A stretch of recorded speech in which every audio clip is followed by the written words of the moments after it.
We're still talking about church dogmatics, but it's getting too deep for me. I don't think I can explain much of anything in this part. There's lots of small writing and lots of interaction with people from the 1600s, and it's page 94 till page 145. It's the election of Jesus Christ, the first part, entitled Jesus Christ Electing and Elected. So what does Barth have to say about this? Biggest thing I'm going to take away from this, the thing I've been thinking of, is I haven't given much thought in my Christian life to the idea of Jesus existing before he existed in time. But Barth's talking about here is that it wasn't some second idea God had to invent somebody like Jesus to, as a plan B, to take care of the problem of sin which man introduced, but that from the very beginning Jesus is the first decision, the first of all creation, the first thing that God put in place that was the beginning of all creation, before man, before anything else, which has the effect of making God so that he knew everything that it would entail when he chose to make man. And before he did that, he committed himself to man in Jesus Christ, so that when man would reject God, he knew that in making man in the first place.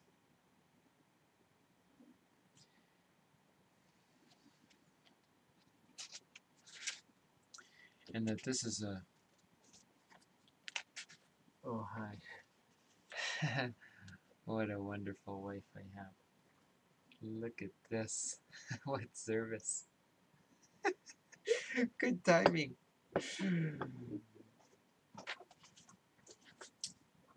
So I'll just have my tea and cookies while I bore you with this some more. Okay. So it's not that just, okay, Jesus as the electing God. So Jesus as being one with God is the one who does the electing of himself and all the men in him, all the people in him.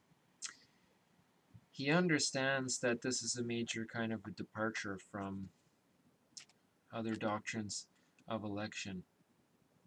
And he talks about that a little bit on page 103. Jesus Christ is the electing God. We must begin with this assertion because by its content it has the character and dignity of a basic principle, and because the other assertion, that Jesus Christ is elected man, can be understood only in light of it.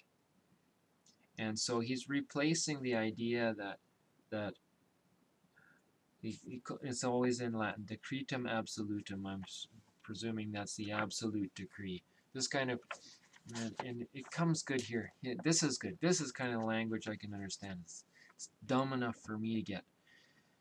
Sorry, I'm a little frustrated with this reading. According to the witness of the Bible, when we are called upon to define and name the first and decisive decision which transcends and includes all others, it is definitely not in order to answer with a mysterious shrug of the shoulders, like saying, I don't know. We can't know.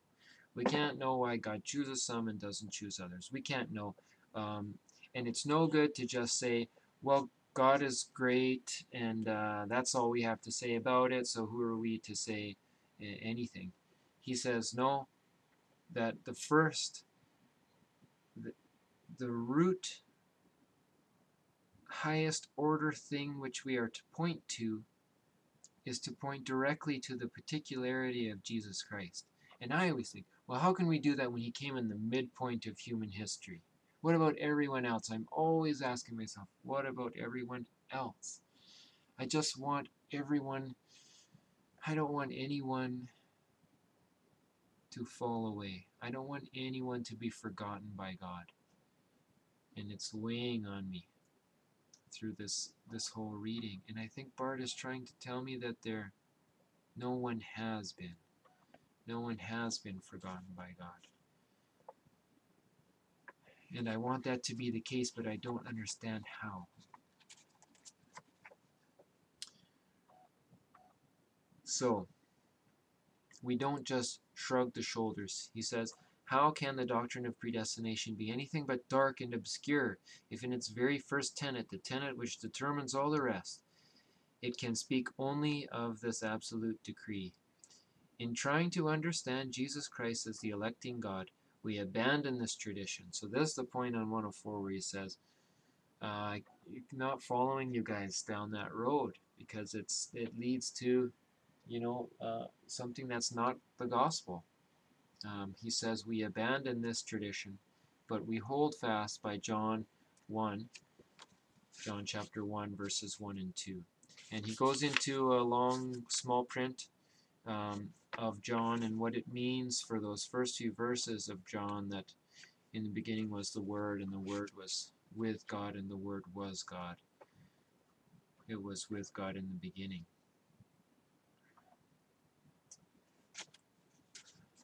So that's, and there are some beautiful sections in here where Barth is really trying to help me understand what it means for God's love to have overflowed in this way, that knowing what I would do to him, he has already taken that into account.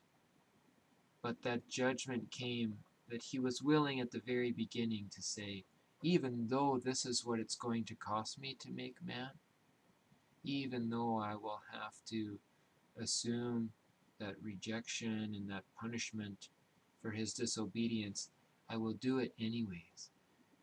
Man, that's something. I don't quite get it. But let's see, is there anything else before I kind of close this one off?